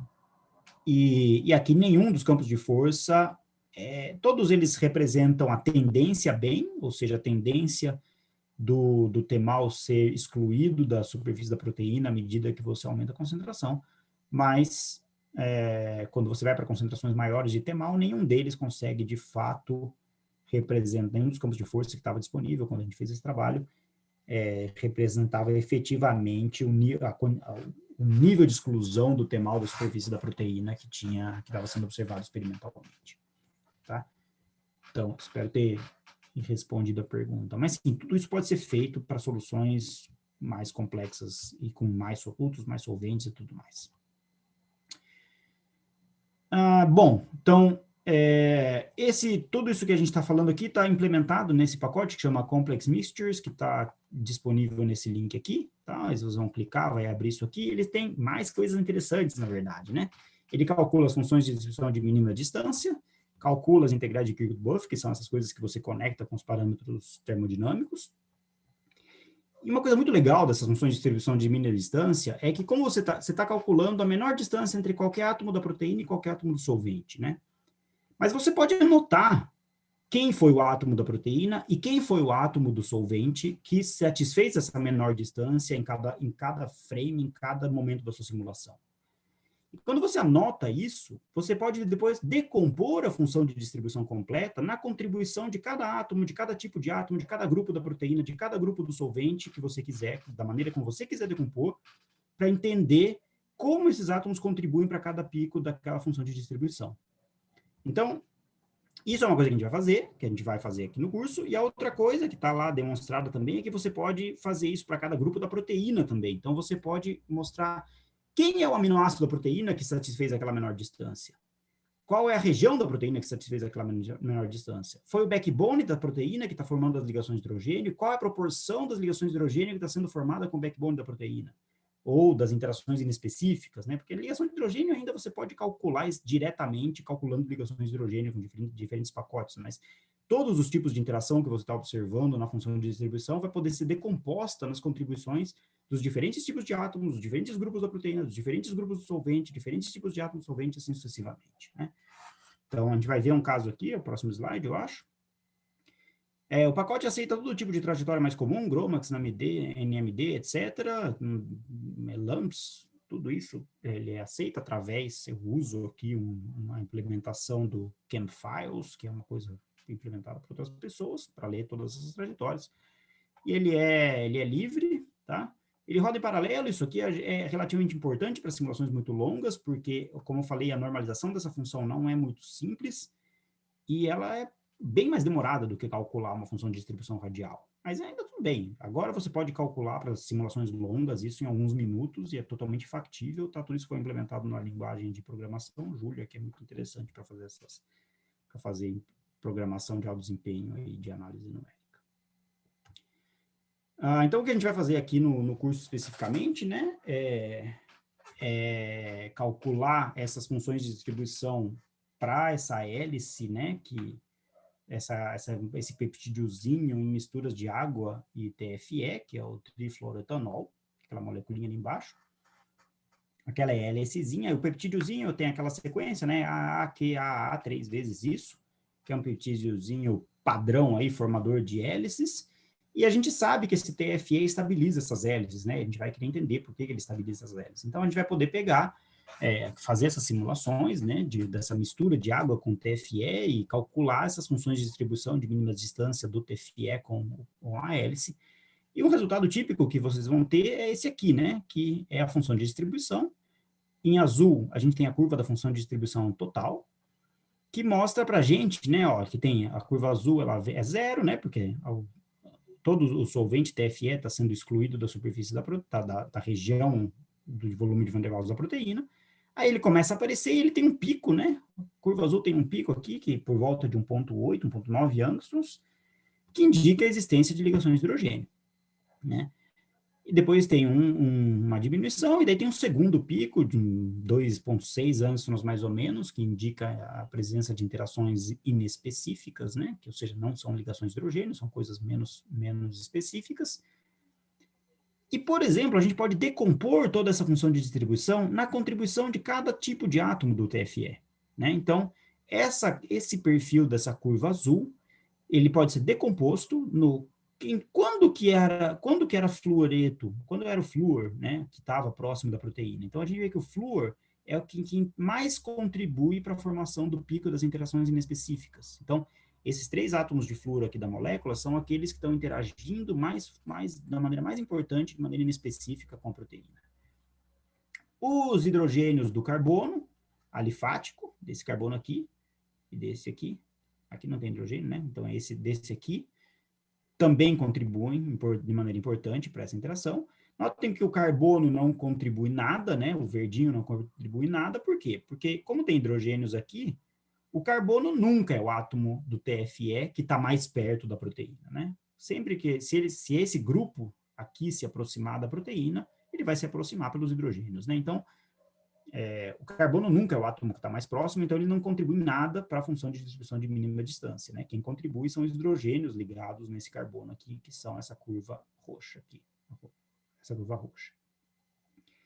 Agora, outra informação interessante, né, que a gente olha para esse pico de ligações de hidrogênio, a gente faz essa decomposição, a gente vê que esse pico é completamente determinado pelo hidrogênio do grupo hidroxil, que é esse aqui, tá? Pelo hidrogênio do grupo hidroxil, completamente determinado por esse hidrogênio. O que quer dizer que a proteína não forma ligações de hidrogênio através do oxigênio, ou seja, ela só atua formando ligações de hidrogênio como doador do hidrogênio da ligação de hidrogênio. E essa característica da solvatação, depois a gente pode discutir, depois que vocês fizerem análises, essa característica da formação de ligação de hidrogênio, ela está totalmente relacionada com uma razão estrutural pela qual o TFE é um estabilizador das hélices, tá? O fato de essa molécula aqui só formar ligações de hidrogênio pelo hidrogênio e não pelo oxigênio é a razão, tem tudo a ver com a razão pela qual o TFE é um estabilizador da hélice e não um desestabilizador, tá? Estruturalmente, na molécula de TFE, a gente entende isso, né? Esses grupos são muito retiradores de elétrons, então a disponibilidade desses elétrons no oxigênio vai ser muito menor, então ele não forma ligações de hidrogênio como doador de par de elétrons para ligação de hidrogênio nessa região, né? Então, essa é a razão estrutural para o TFE ter essa propriedade, mas aqui a gente verifica que isso se verifica no caso da proteína, e isso acaba sendo completamente determinante para o fato do TFE ser um estabilizador das ligações de hidrogênio pelo mecanismo que é proposto. Bom, é isso aí, a apresentação. Então, a ideia é vocês trabalharem desenvolvendo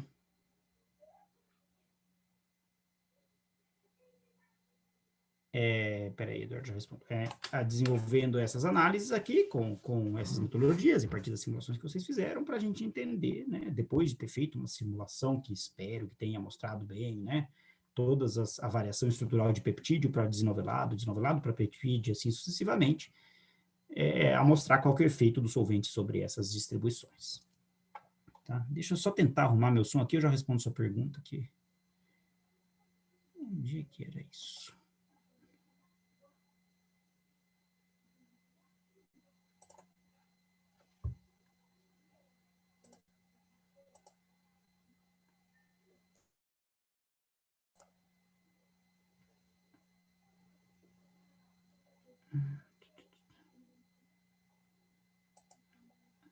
Ô, Ander, fala alguma coisa, por favor. Oi, tá me ouvindo? Eu tô, mas tá ruim aqui. Deixa eu tentar desconectar.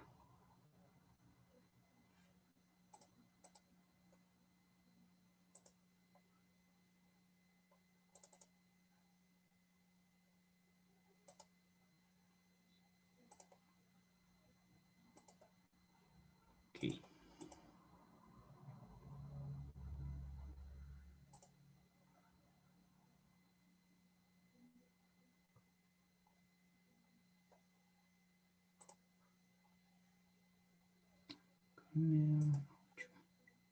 Acho que eu achei.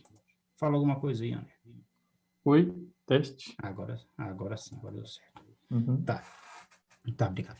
Então, Vino Gromax, o Eduardo Ribeiro Almeida diz, Vino Gromax e em outros artigos, o cálculo da SDF, Spatial Distribution, a diferença da RDF com essa, ou essa que você apresenta está na representação espacial. Digamos, tem mais de uma coisa, você tem uma outra maneira de representar essas estruturas de solvatação, é fazer ela tridimensional, né? Então, é possível fazer isso também. Tem a mesma problemática que eu mencionei no caso do solvente ser complexo, né? Se o seu solvente é complicado, você tem a proteína ali. A gente também faz representações tridimensionais. Inclusive, eu vou mostrar aqui para vocês, mas eu não sou muito fã delas. Essa é a verdade, tá? Porque o mundo já é tridimensional e o mundo tridimensional é complicado demais. Por isso, eu não sou muito fã. Mas elas podem ser úteis dependendo do que você quer estudar. Tá? Então, inclusive, a gente tem isso feito. Se você entrar no site do Complex Mixtures aqui, né? Primeiro, essa é uma representação que eu gosto mais, né?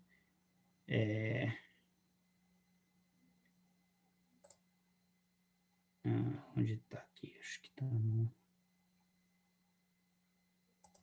Aqui, talvez. Aqui. Essa é uma representação aqui que eu gosto mais, na verdade, do que a representação tridimensional.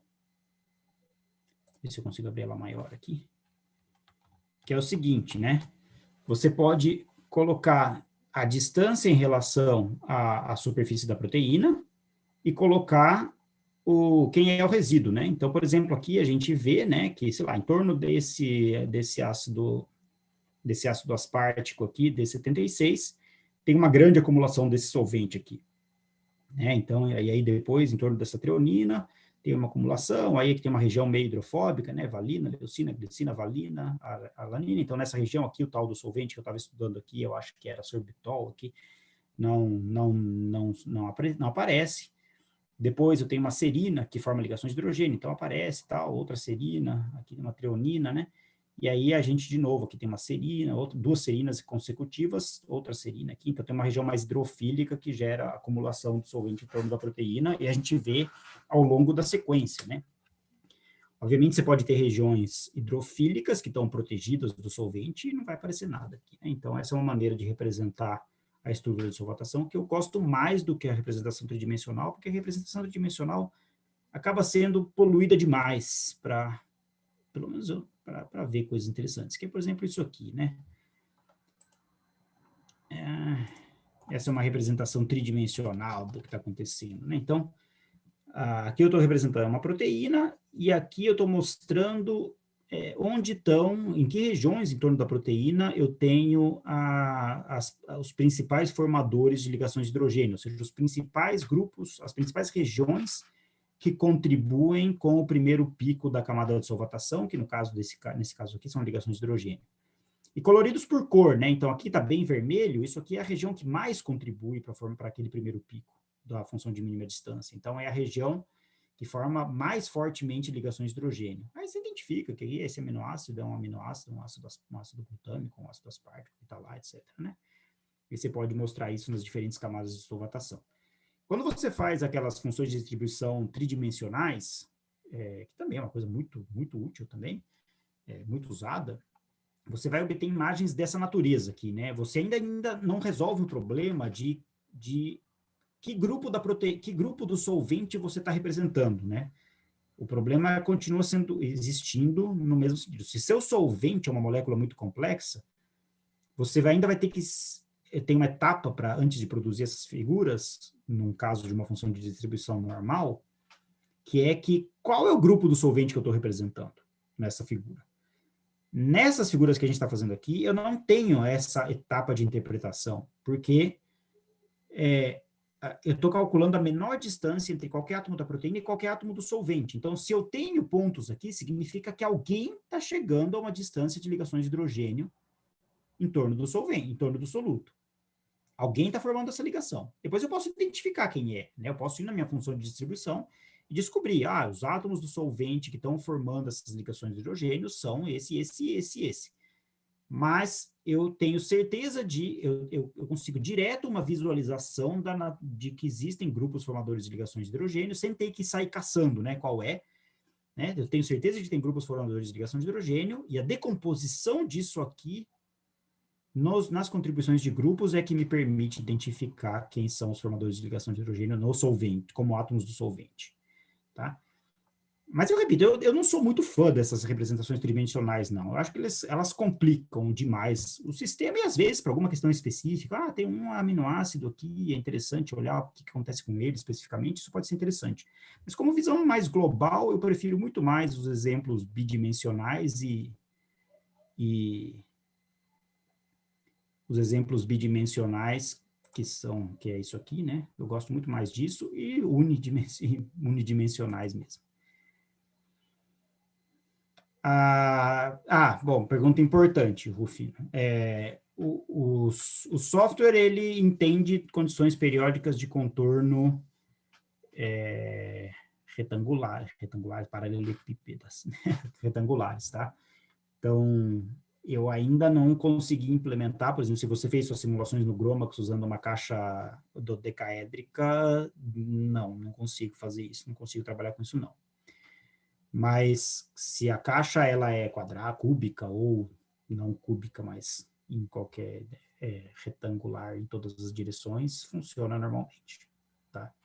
Aí você pode passar a sua simulação lá, desde que você, claro, as trajetórias do Gromax, do NMD, etc, contém, né, na própria trajetória, as dimensões da caixa, né? Então, essa informação é usada para construir as condições periódicas de contorno e resolver o problema, né?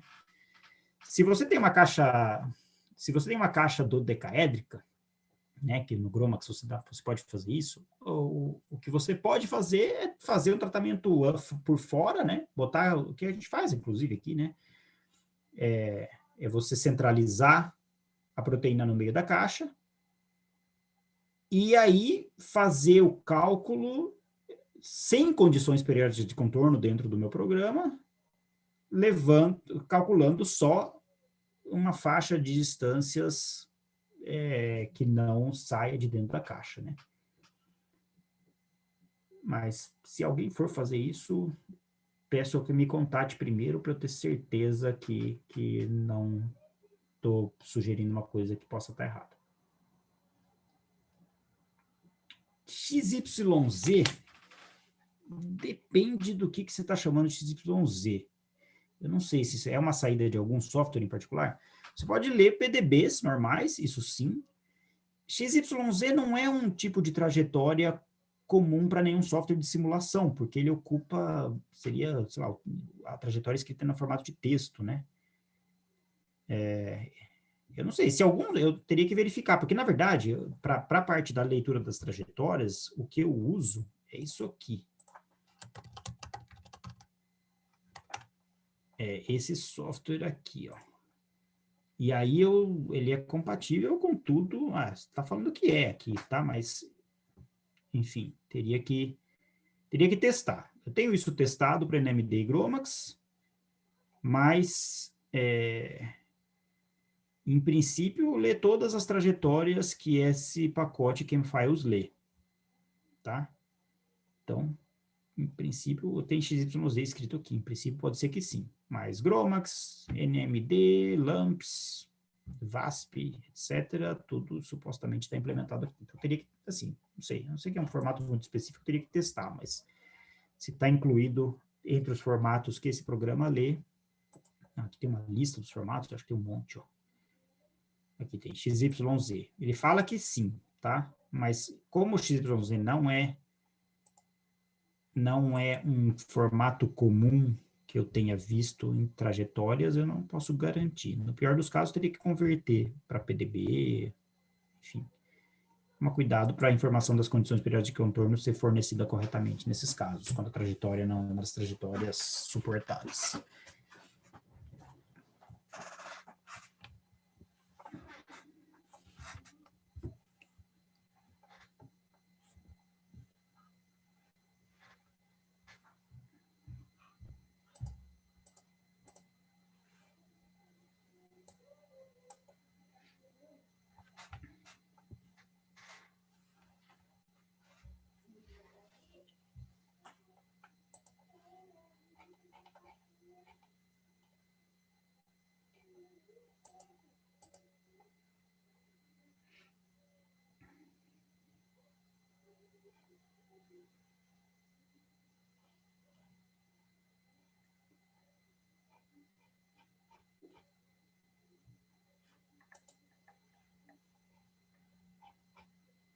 Aqui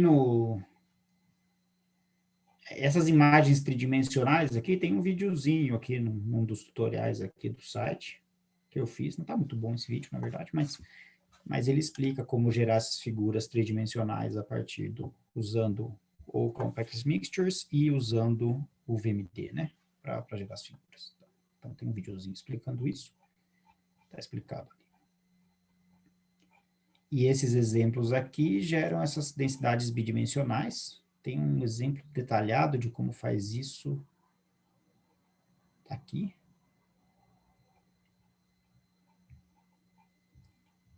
Tá, então, na verdade, tem uma maneira de recuperar. Você pode fazer... Uma coisa que vocês podem fazer a mais em relação ao que está escrito no tutorial, que a gente poderia ter feito, é tentar decompor a função de distribuição nas contribuições de diferentes grupos da proteína. Então, por exemplo, quanto que o backbone da proteína contribui para aquela estrutura de solvatação?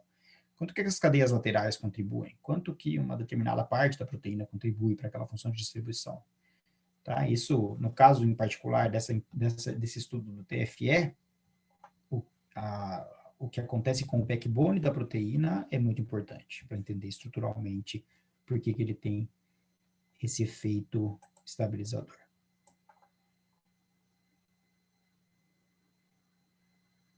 CrimLab. Deixa eu ver o que é isso aqui. Nunca ouvi falar disso ainda.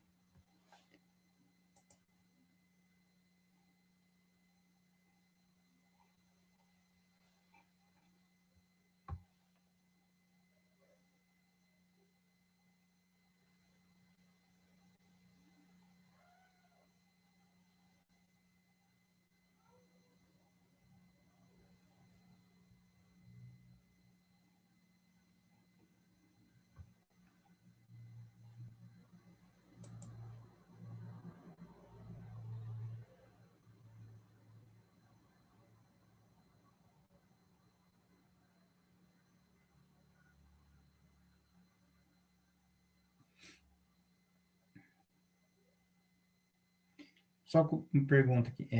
Isso aqui eu estou vendo que é um negócio mais de quântica, né? Você está fazendo simulações com isso aqui? De alguma natureza, gerando trajetórias? Dinâmica molecular? Mas com...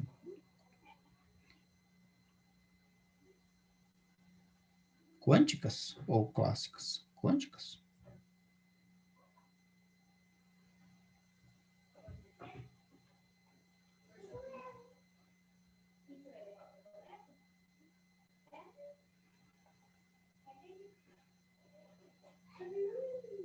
Uhum.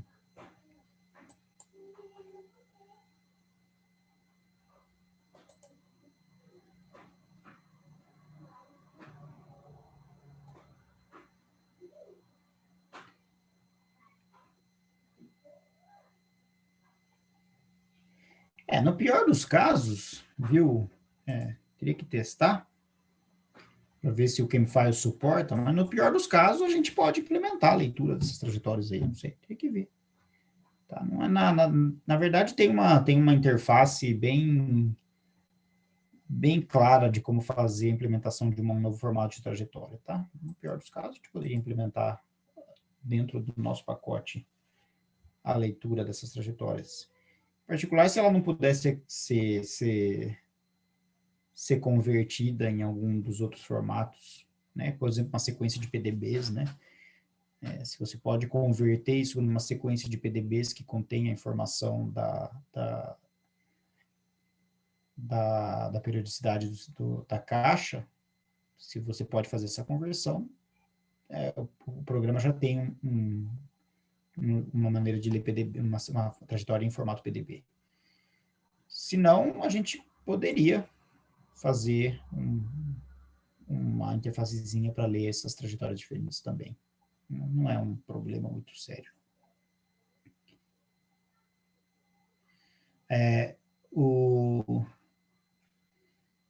Para usar esse, Gabriel, quando você está nesse terminalzinho @v1.6 package, isso aí é o gerenciador de pacotes, tá? Então, dá um backspace para voltar para o terminal do Julia normal. Para usar esse using, você tem que estar no terminalzinho do Julia que diz isso aqui. Tá? Então, vou compartilhar aqui para vocês verem. É isso aqui.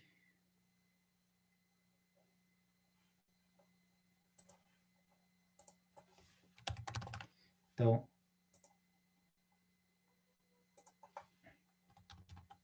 você vai estar no terminal. Se você apresentar isso aqui, você vai para isso aqui, né? Aqui o using não funciona, né? Tá? Isso aqui vai dar o erro que você está vendo aí. Tá? Mas se você dá backspace, você cai para aqui e aqui ele funciona. Tá? Aquele é o gerenciador de pacotes e aqui é de fato, o terminal de programação mesmo.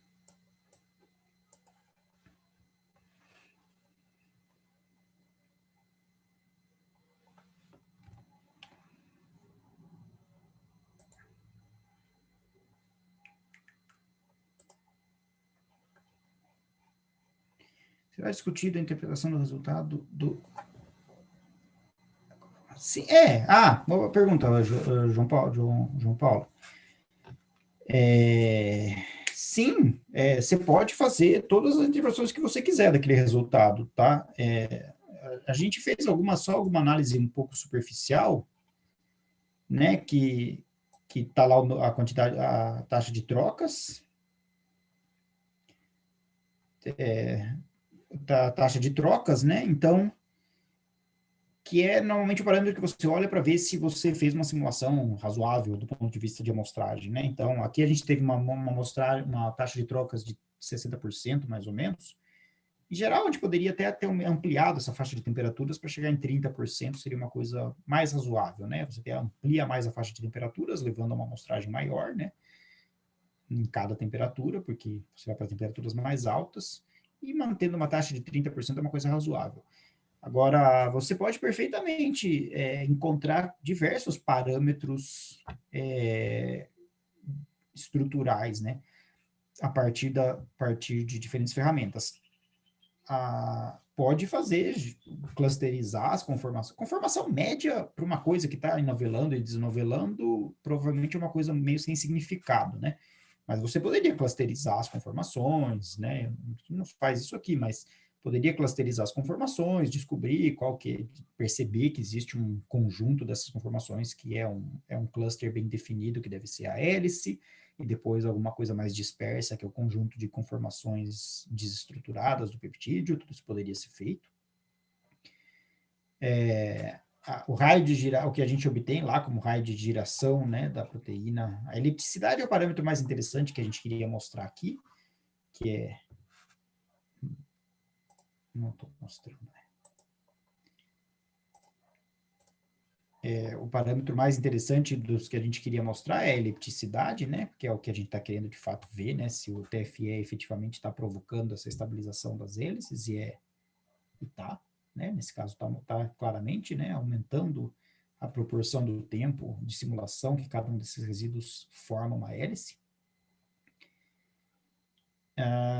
E aqui, esse gráfico aqui é interessante no sentido de que você vê que a variação do conteúdo de hélice oscila brutamente, de maneira muito brusca, né? Mas é por causa que a gente está falando de uma simulação com troca de réplicas, né? Então, É possível que em cada momento desses saltos aqui, onde some a hélice, aparece hélice, some a hélice, aparece hélice, some a hélice, aparece hélice, estão acontecendo as trocas, né, com as simulações de amostragem de temperatura mais alta, né, por isso que não é, nesse gráfico aqui, você não espera nesse que é um que eu estou colocando frame aqui, nem estou colocando tempo, tomando cuidado para não chamar disso de tempo, mas na progressão da nossa simulação, eu não necessariamente espero um desenvolvimento contínuo das coisas, né.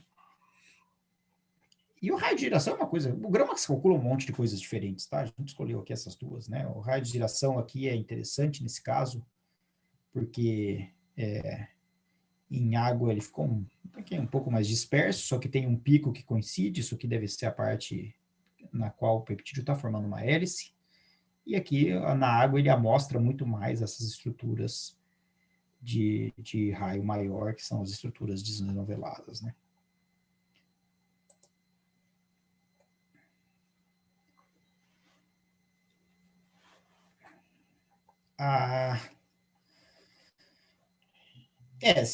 Aí, o André, Sidney, se você consegue abrir no VMD, você consegue salvar em vários outros formatos que o próprio VMD salva, né? Ele usou o OpenBabel para trazer, eu acho, a mesma coisa, mas o cuidado que tem que ser tomado é se essa trajetória que está sendo salva está carregando a informação das condições periódicas de contorno, tá? Aí tem duas possibilidades, pode estar, pode não estar, né? Então, se não estiver,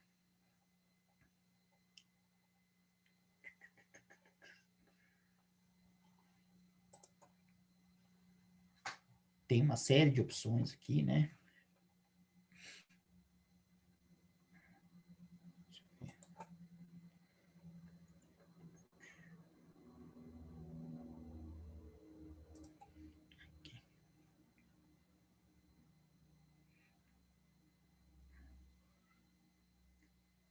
Então, tem que ver se o...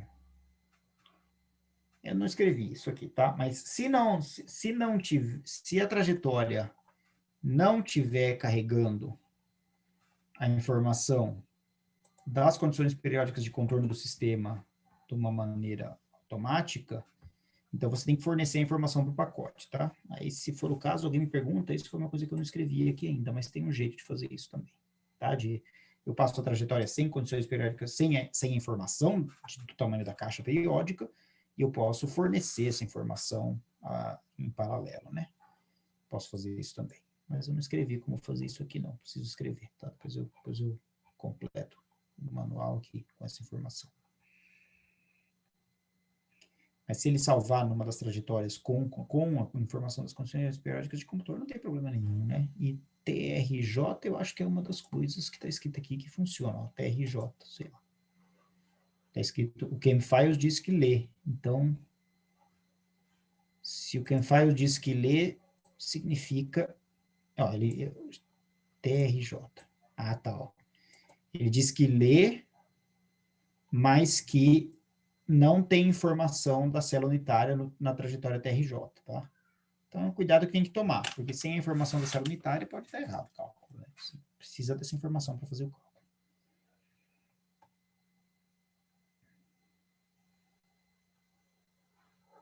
Então, precisaria descobrir onde o XTB fornece essa informação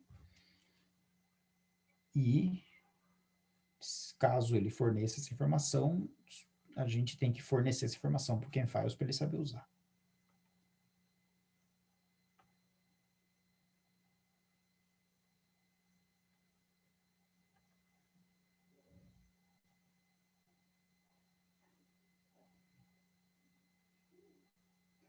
Aparentemente é uma coisa do próprio GROMACS, né? Não sei se o GROMACS converte essa trajetória, uma trajetória nesse formato TRJ, numa trajetória de formato XTC, que é a trajetória do formato do GROMACS, que contém a informação da célula unitária também.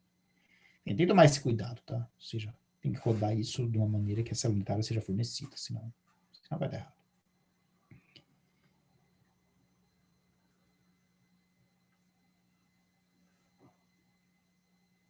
Tá bom. A Isabela falou que a gente tem mais 2 minutos. É a mesma coisa, né?